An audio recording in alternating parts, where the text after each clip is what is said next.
Big fluff.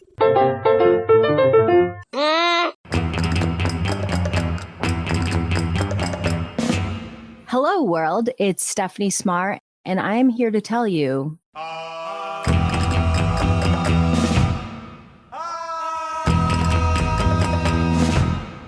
that I know some shit. Exotica. Hi, everyone. I'm Joel Murphy.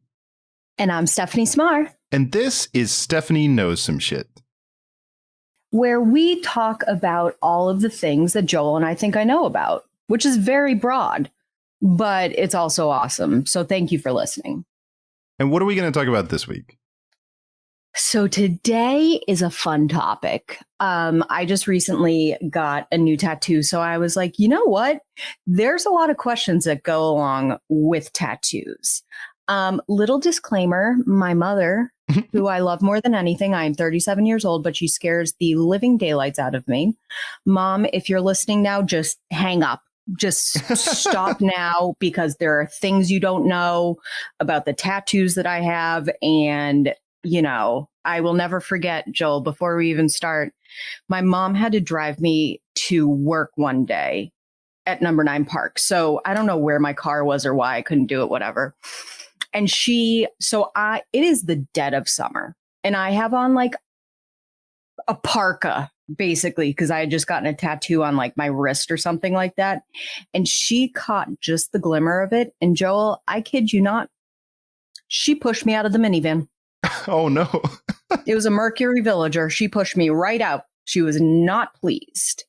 But so I was thinking today we would talk about tattoos, because there's a lot of like, more than just picking what you want to be tattooed on you. I feel like there's a lot of stress that goes in to like walking into a tattoo parlor. How do you know that the tattoo artist is going to be good?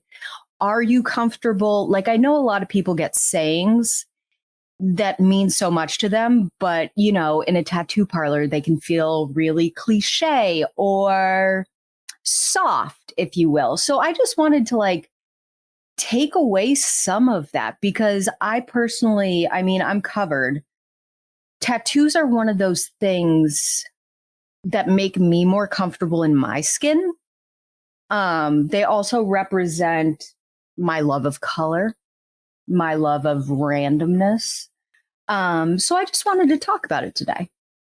Well, and I feel like there might be people, because we are primarily like a food cooking show. So maybe Yes. someone's listening because they listen because that's what they're interested in. And they're wondering, why are we talking about tattoos on a cooking show? But I think an interesting thing maybe to say here at the top, too, is like, it seems like there is a huge crossover between the sort of culinary world and tattoos, at least like in recent years. So I wonder if you might address that a little bit, too. I'm curious. Oh, my God. Absolutely. Because I feel like now tattoos are so like cool and whatever, and everybody has them. But, you know, being a chef is and was a really badass career, you know? So like, it was also, Joel, what's that word? It wasn't a career path that a lot of people chose, and they typically felt like outcast or like a little bit different. Slap some tattoos on there and you just really own it. And most of my tattoos, at least on my left arm, are food related. And we're going to get into what some of the goober tattoos I have are, because they're all very silly. But it just goes with the whole thing. Tattoos are super creative. Cooking is super creative, you know, kind of meshes it all together. I know that's Anthony Bourdain. I remember his early books. I can't remember what the name of it is, but like his first book, that was kind of what launched him. But I know he talked a lot about that, of just sort of the, you know, rogue, almost like running away, joining the circus kind of vibe of like the way that he. Precisely. Yeah, that's how he always talked about cooking. But all right. So, well, you kind of already talked about your mom, but yeah, how old were you when you got your first tattoo? So the first tattoo I ever got, I was 17.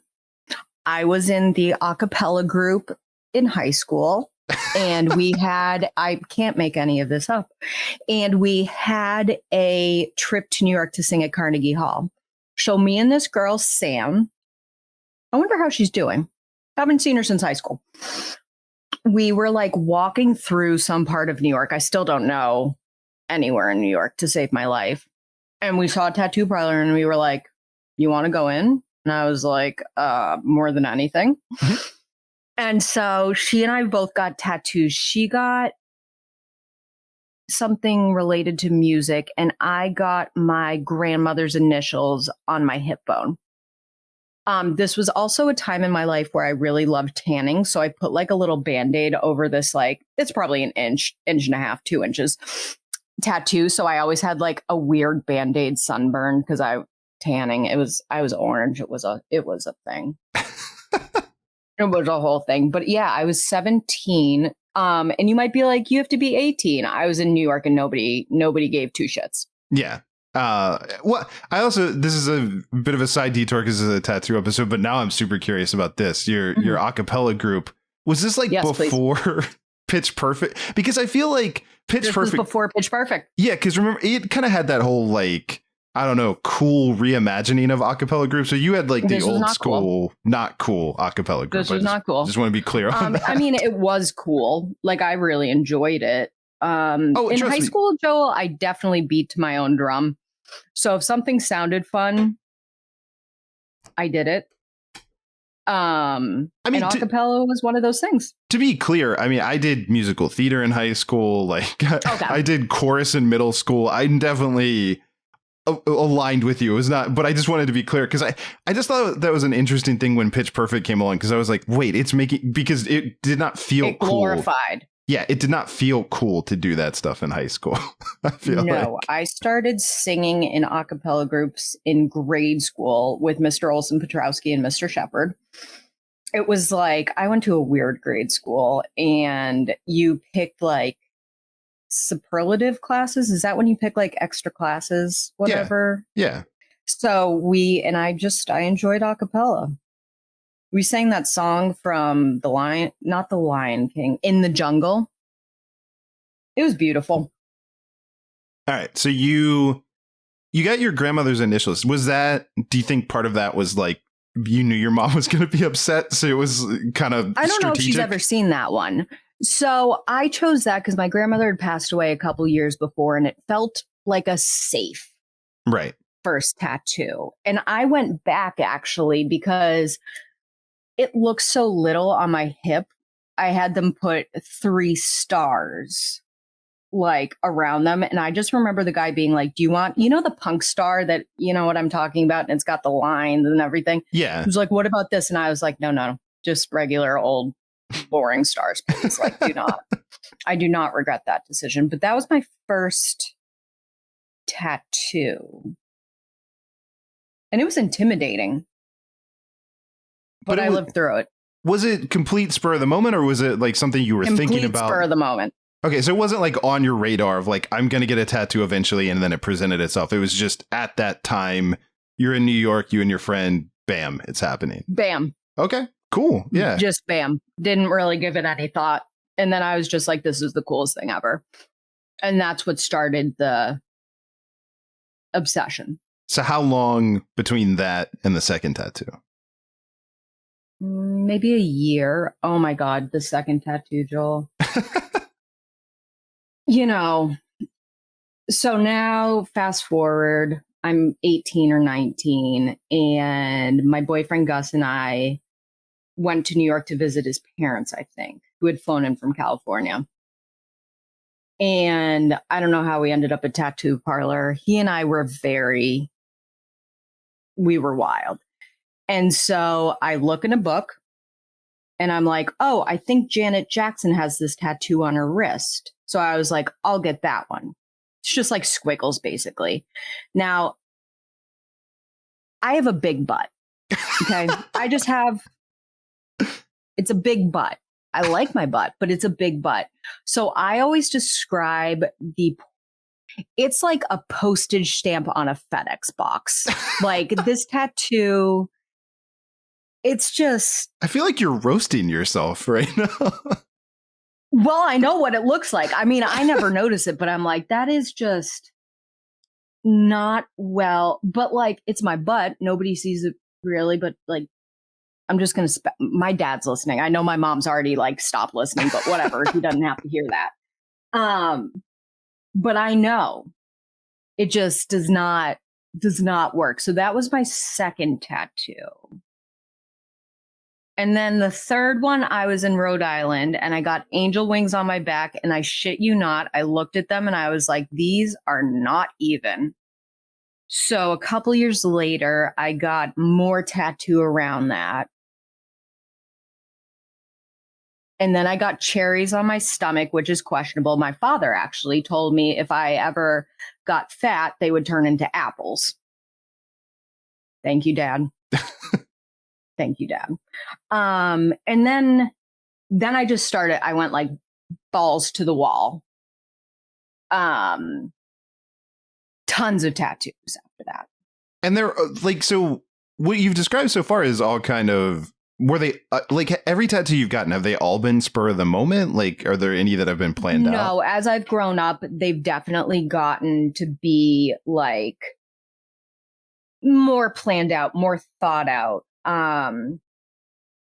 But they're still like wild. And I didn't really have like a tattoo that I was enamored and obsessed with until the past 3 or 4 years. See, that's and now I'm obsessed. He gave me his phone number, Nick McAvoy, and like I feel like he might regret it because sometimes I just text him because I adore him so much. That seems wild to me. The idea, like, because again, and you kind of touched on it with like the wings of, it's a lot of trust that you put into someone who's going to tattoo you. Yeah. And so if you're just going to a random place at someone you don't know, you don't know how good they are. No, absolutely. And there was several tattoos where I like had this oh shit moment where I was like, I didn't mean to do, like, it like commitment phobic a little bit. And now I'm over it. Now I'm just like, so there's none that you got that you regret. Absolutely not. That's good. Absolutely not. I have, so Top Chef, I think I've mentioned it before. You become incredibly superstitious on the show. Like everything you do, you're just like, is this good luck? Is this bad luck? And we lived right underneath the Hollywood sign on the Hollywood Reservoir. And I used to see deer all the time. And my great friend Karen was like, that's your Patronus. And I was like, I don't know what that means, but I love it. Big Harry Potter fan. And so I got this like really cool deer tattooed on the back of my calf. And David, I come home and he was like, I didn't know you're a fan of the Milwaukee Bucks or the Miami Bucks. And I was like, damn you, David. But I don't regret any of them. I love them all. So you got that one while you were on Top Chef? Yes, I had to. I got it the day before we flew to Italy for the finale, and my leg was in so much pain going out there. And Brian Voltaggio, my little angel, he and I run into each other at the airport. We're obviously going to be on the same flight, but whatever. And he had just gotten like a deer tattooed on his arm. Oh, wow. And I was like, soulmates? And he was like, no. It's, you know what it is? It's because the Voltaggios are so competitive that he was worried that your deer was going to give you an advantage. So he was trying to negate. So much truth to that. I know. I've watched them. I've watched those too. Like they're, yeah. He couldn't give you the edge. Brian's just the cutest, but I was like, we're matching. And then we went and like sat at the airplane bar. And I had already had a glass of wine. And then by the time we got on the airplane, I was like, woo! And then I slept through the whole thing. I just like, I guess, you're adults. It's not like they would stop you, but it's just, there's something fascinating to me about like the ability to do that during the taping of Top Chef, to like sneak away. Absolutely. Absolutely.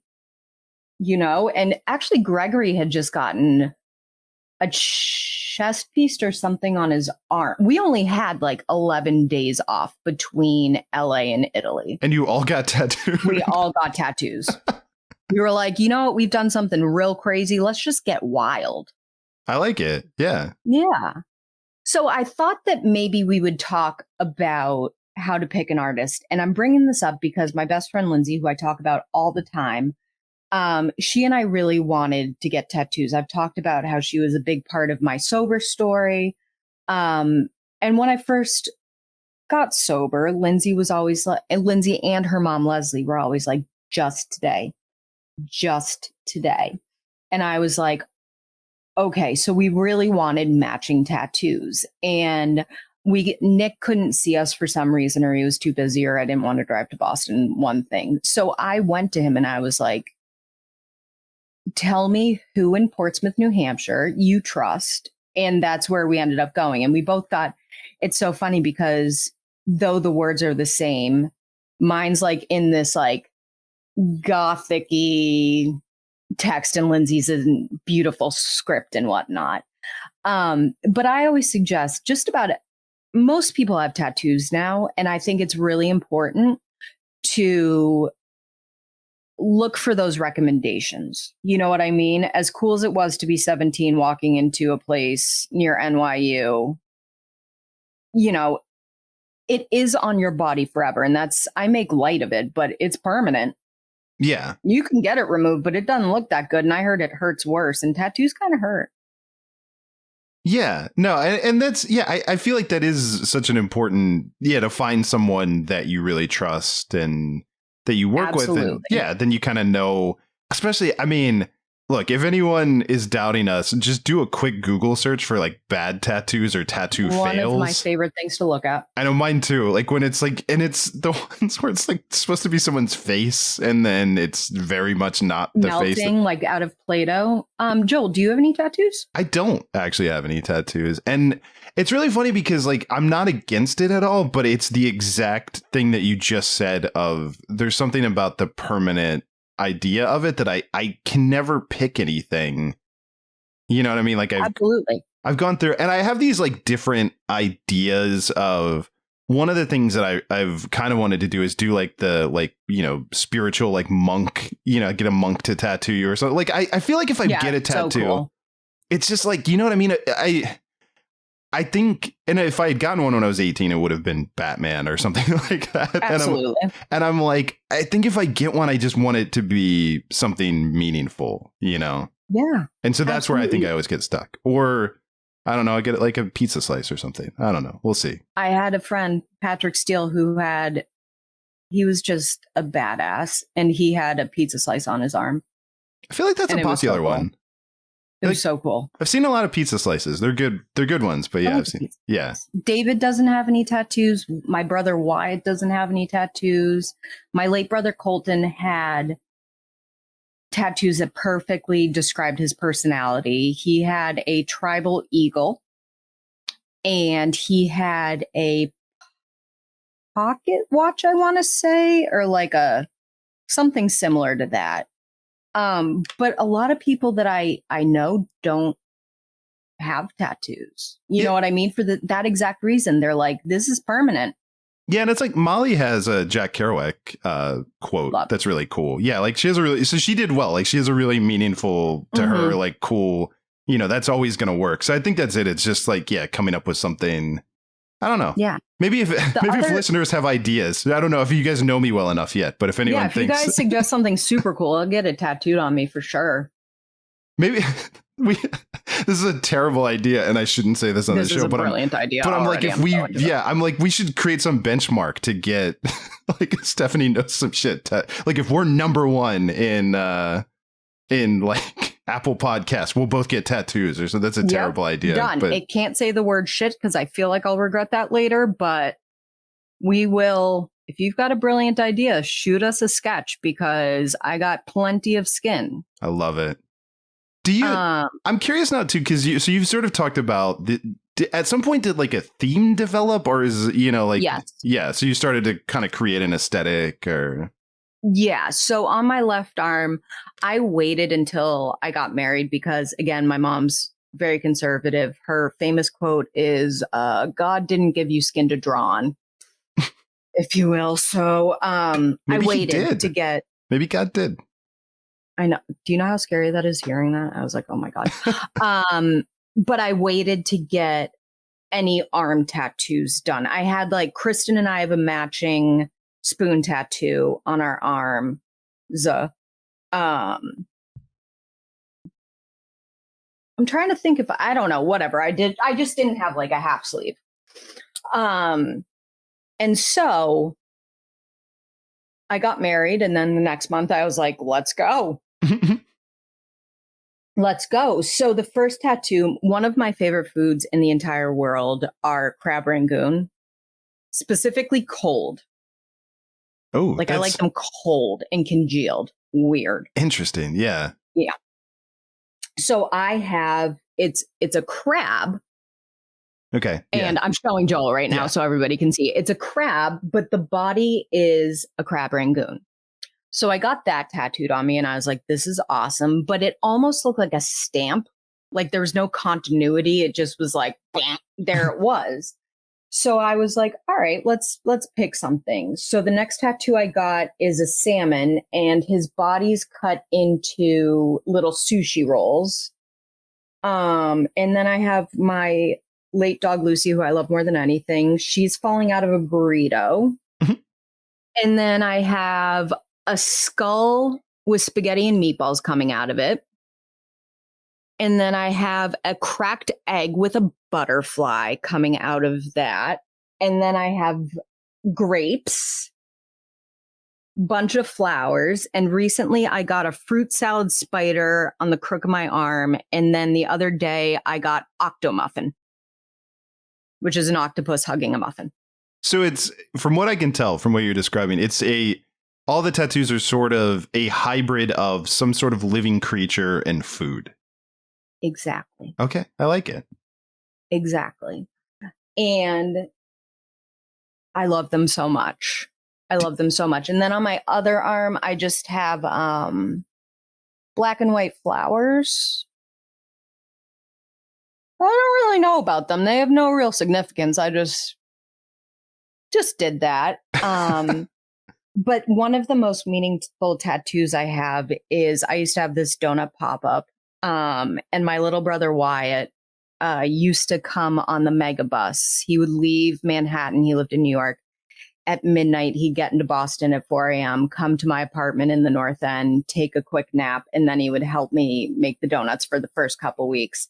And so one day I texted him and I was like, Wyatt, would you mind like writing out this recipe for me? He doesn't ask any questions. And I got the donut recipe tattooed in his handwriting. And that's by far the most meaningful tattoo that I have. Nice. Yeah, no, that's really sweet. And I feel like helpful because now you always have that. I couldn't remember the recipe to save my life. And now you're good. Forever. You got it. If you ever want to make donuts, it's right Forever. there. So those are kind of my themes. And then just like scattered around my body, I have things. But when you start to get tattoos, you stop seeing them so much. You know what I mean? It's just like skin. It's like having freckles. You're like, right. Yeah, you get used to, something's new.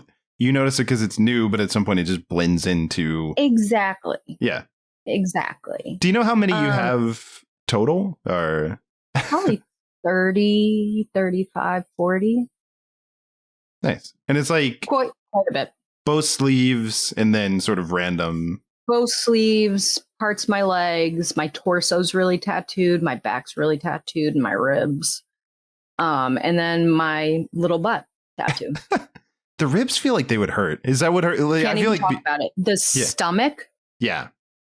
By far the most painful tattoo I've ever gotten. Yeah. Okay. Yeah. And I would imagine stomach, ribs, like that kind of area. It's not. Yeah. It's like a fat hurts really bad to tattoo. So do bone, but like at least there's some like friction, I guess, like something to hit.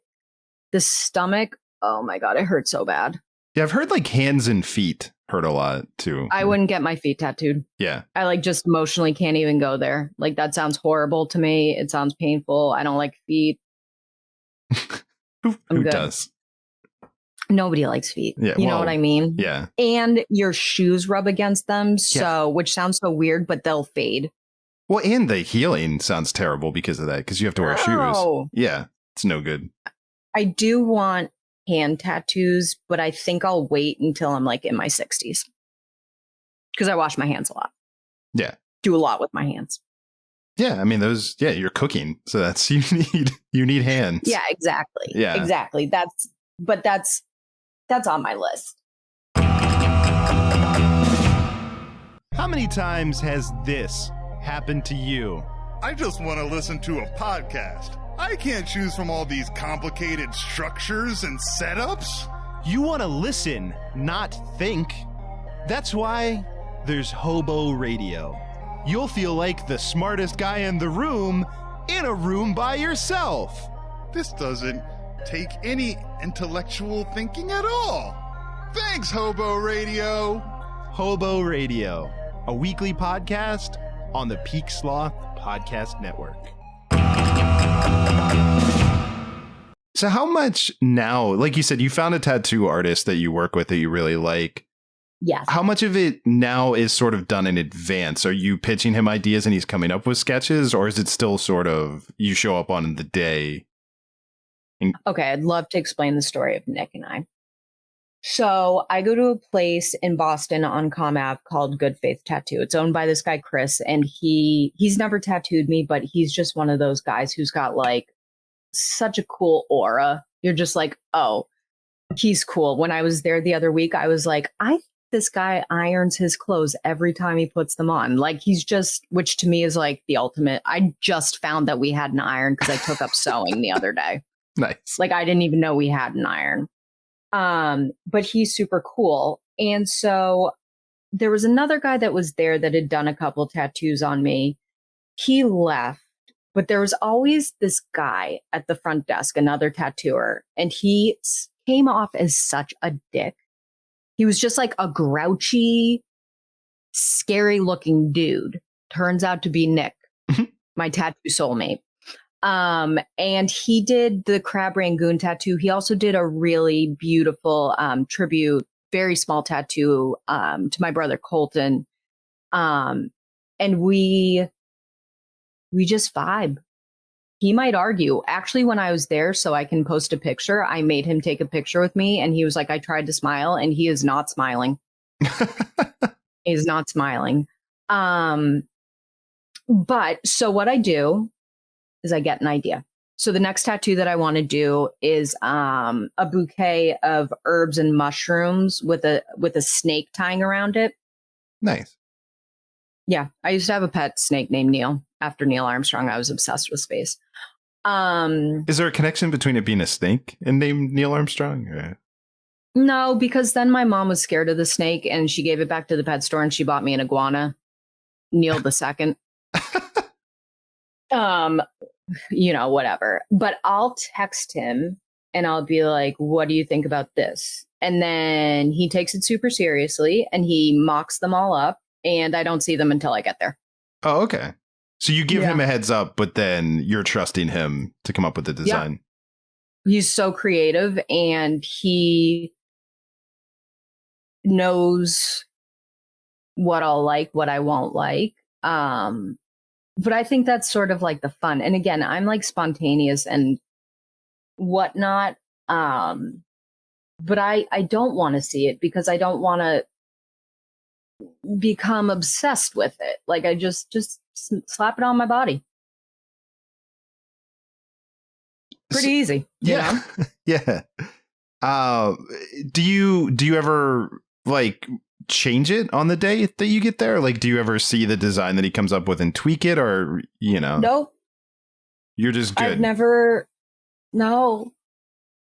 Now that being said, I think I might be an anomaly, and I've asked Nick 1,000 questions, and I especially for this episode wanted to ask him, and he was like, "I have no problem tweaking a tattoo because it's your body. Like, I totally respect if it's not exactly what you want." And the other question that I asked him, which was so fascinating to me, was when you go into a tattoo parlor, there's what they call flash all over the wall. You know what I mean? Like traditional tattoos already. And some of them are just so cool. And I was like, do you mind tattooing this, whatever, like a skull or something? And I can connect it as much as like when you love cooking, you never mind making anything. Doesn't matter what it is. You know what I mean? I've made chicken piccata 17,000 times, but every time I enjoy it. And he was like, no, we love doing that. Like, that's actually super cool because nobody ever goes in there for that. I like that. That's a good like food connection of like the mom heart is like the, you know, it's like the chicken parm of tattoos. Exactly. Exactly. But yeah, I don't tweak them, but I don't think tattoo artists mind if you want to tweak them. You know what I mean? Like, it's all a challenge. And so you said you've never gotten anything removed, right? Like, no. Have you ever gotten anything covered up or no? No. So you're good. Once it's there. I'm good. Yeah, it's there. I've committed. That being said, I have had to get tattoos refilled in. And that shit hurts so bad, Joel, because you're like tattooing over a scar. Yeah. That hurts really bad. But that's kind of don't be afraid to do that either. I was going to say it's kind of inevitable, right? Like just over time, the colors are going to fade a bit. Or like your skin might stretch or unstretch, whatever.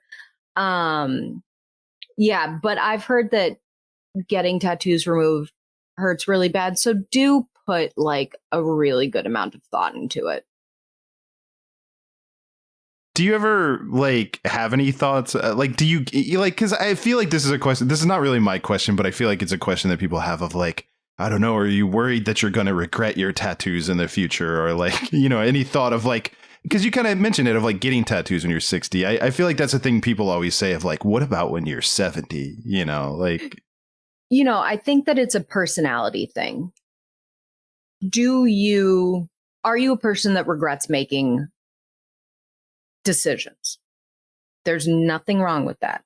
But if you are, you really got to think about it. So that's why I suggest getting tattoos in places people can't necessarily see at the beginning. Right. And then see how you feel.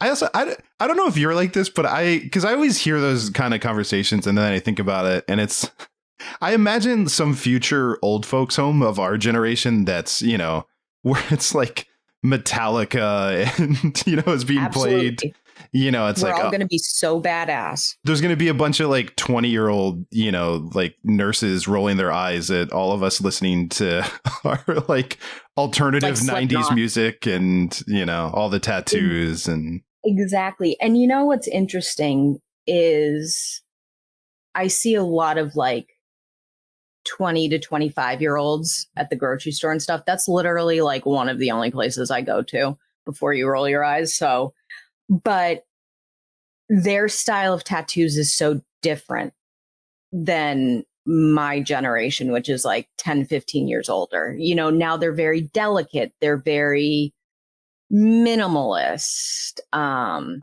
gorgeous, don't get me wrong, but it's a whole different look. Well, it is an interesting thing where I do think, you know, our generation was sort of, I guess I want to say trailblazing or whatever in terms of, I think it was pretty common what you said of like hiding it from your parents. It was this very like, oh my God, you can't get tattoos. How are you going to get a job? So rebellious. And I think that it helped it become more mainstream so that now, the next generation coming up, it's just they now live in a world where tattoos are normal and not, you know, something that you have. So like they can be more open with it. They can be more thoughtful with it. You know, they really are. Like I stop people all the time when I want to see their tattoos. Oh, that's a good one too. Okay. Yeah. Okay. This is a controversial topic. I know. Cause that's what I was going to say. So this is, cause I feel like people are very much on both sides. And so you have a lot of tattoos. So if you're walking around, do you never mind if people come up and talk to you about your tattoos? Like you're always down to have a tattoo conversation. I am.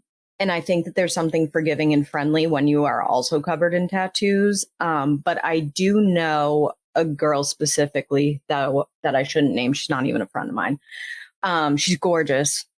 She's covered in tattoos and she gets a lot of cat calls and whatnot because of her tattoos. And that's not cool.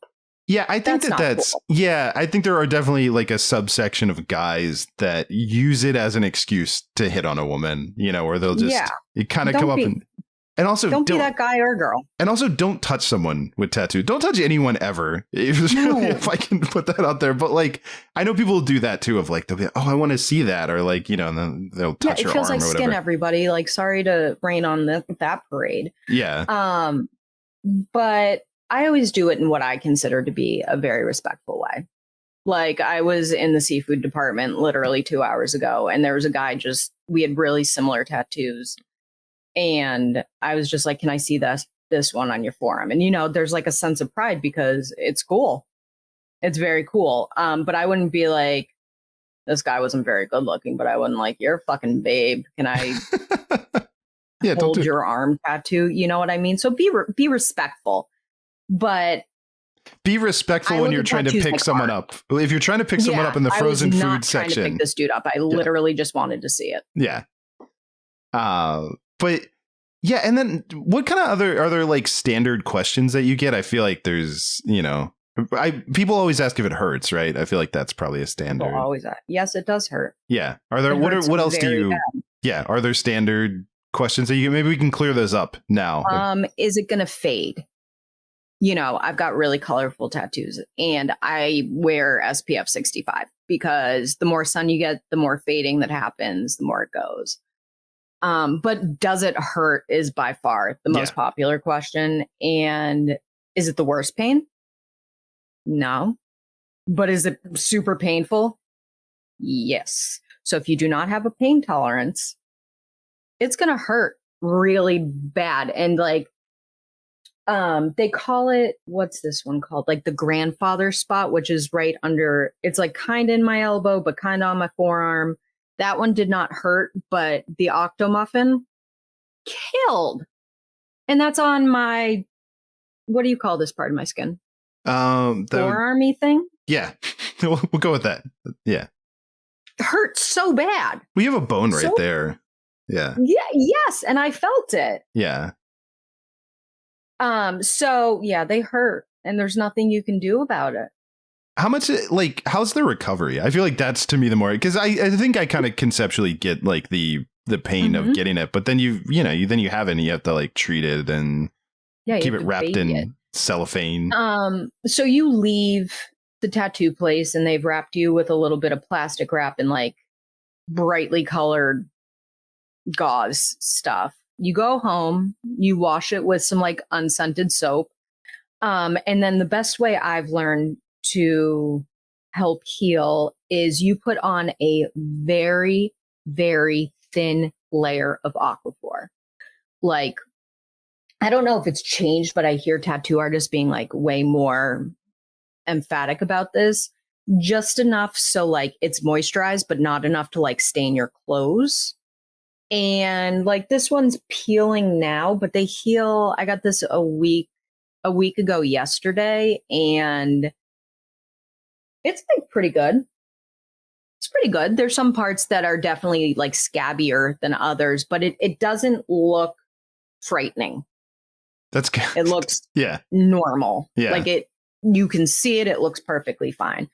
I love Aquaphor. And the reason why is you don't want to use something like a Neosporin or whatever, because that's your body already is like, this isn't supposed to be on my skin. You use that and it's going to treat it like a wound. Yeah. I could take stock in Aquaphor. I have incredibly dry skin and I go through like a tub. I buy them by the tub like once every 2 months. And that's a lot. It's just Vaseline basically. Yeah, how do we get them to sponsor the show? I feel like this is a good plug. Yeah, dude, I could go on about it. The best one for tattoos, actually, the Aquaphor that I absolutely love. It's like a squeeze thing, and then there's a foam bit on it, so you can just kind of like. That's the one I suggest, because once you get Aquaphor in your hands, it gets on your pants, and then it gets on your couch, and then it gets on your bed, and it's just like a whole situation. Yeah, but that's enough. Until they pay us, that's all we're going to say. Yeah, Aquaphor, the end. Call me. All right. I understand that you have a story. Like we always kind of end with some kind of embarrassing or ridiculous story. Yep. And I understand you have a tattoo related one. Oh, certainly do. So I didn't learn how to drive until I was 22.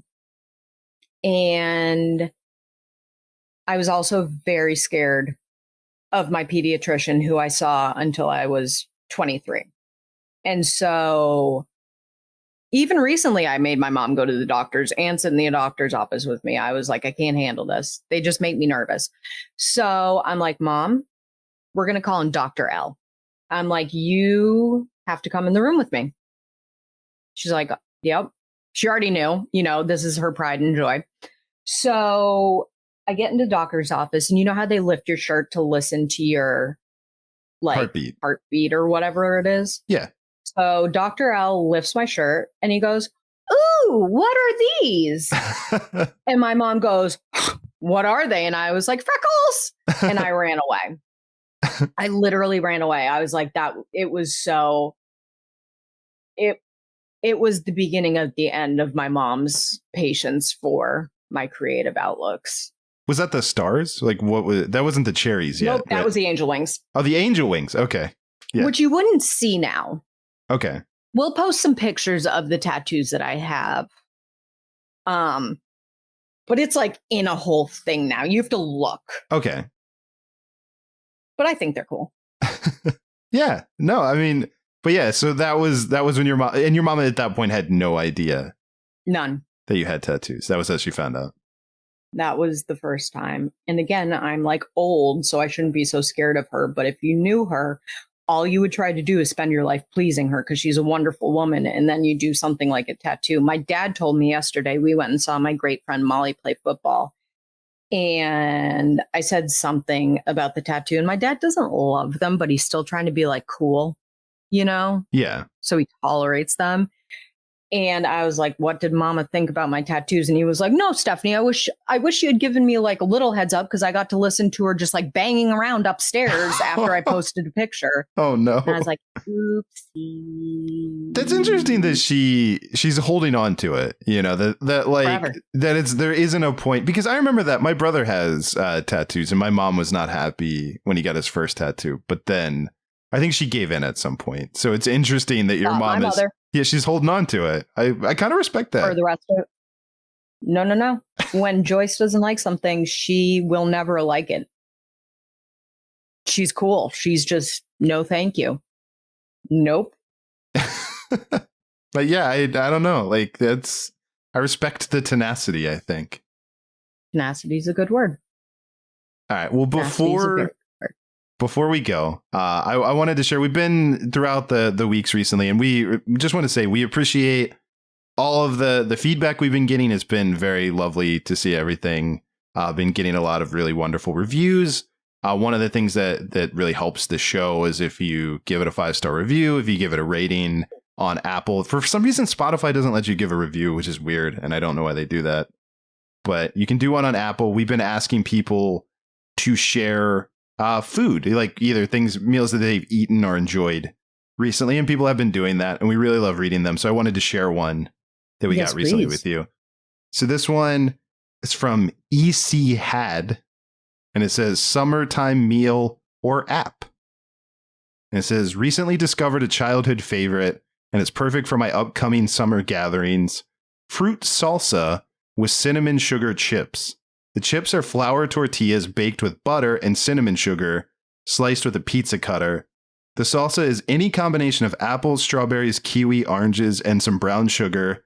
Dice it up real small, mix in a bit of sugar, maybe add a little fruit preserve, refrigerate. So quick and easy and refreshing. That sounds so delicious right now. I could eat that right now because it's kind of warm today. Right now. Yeah. It's a perfect. I told you, I'm burning up. Yeah, no, this is the perfect weather for this. So yeah, I'm into this. Thank you for sharing that. I have an event on Tuesday and I might just have to You're gonna steal that. make that. Yeah. Yeah. I like it. And I don't call my clients, I call them my families, but my clients listen to the podcast. So Tom and Alex, if you happen to see this little hors d'oeuvre, don't be shocked because it's a brilliant idea. And Jill, just to mirror what you just said, we appreciate it so much. And it's so wild because this was just a random text idea that Joel gave to me and was like, do you want to do a podcast? And I was like, absolutely. And to have your support and know that you guys are listening to it and really enjoying it, you don't know how much it means to us. It really does mean the absolute world. And if anybody has like a brilliant food/animal tattoo, there's a good chance if I like it, I will get it. Yeah, and I'm telling you, like I feel like we should tie some kind of to this podcast, like to the success of this podcast. If we can be number one, I think there should be a tattoo involved. Help us hit those benchmarks, and I will forever thank you via my body. That sounded wrong. I know you was going to say that didn't come out the way that you. That didn't sound good. No. I didn't feel good about that, but you guys know what I mean. Yeah. Don't take that out of context. That is not what she meant. As innocent as possible, please. Yeah. All right. Well, I think that's going to do it for us. Would you like to hit them with our sign off? Yes, friends. So thank you for listening. Crap, I can't remember what it is. Guys, something to the effect of, if you have questions, we have answers. And if we don't, we'll find them for you. We've got to start just saying goodbye. Yeah, because I'm not. Yeah, crushing. We can. Yeah, it's, you know what? Yeah, maybe that. How about this? If you have tattoo ideas or sign off ideas, send either of those. Tattoos or sign off ideas. Hit us up, and it has to be succinct and small because I can't remember anything. Perfect. All right. Thank you, everybody. Bye. Stephanie Knows Some Shit is hosted by Stephanie Cmar and me, Joel Murphy, and produced by me. If you enjoyed the show, give us a 5-star rating on Apple Podcasts, and instead of a review, tell us about a meal that you ate or made recently. We'd love to read about it. Hey, this is Chris. And this is Joe from the Curioso Podcast. And we give our stamp of Curioso approval to the podcast that you're listening to right now.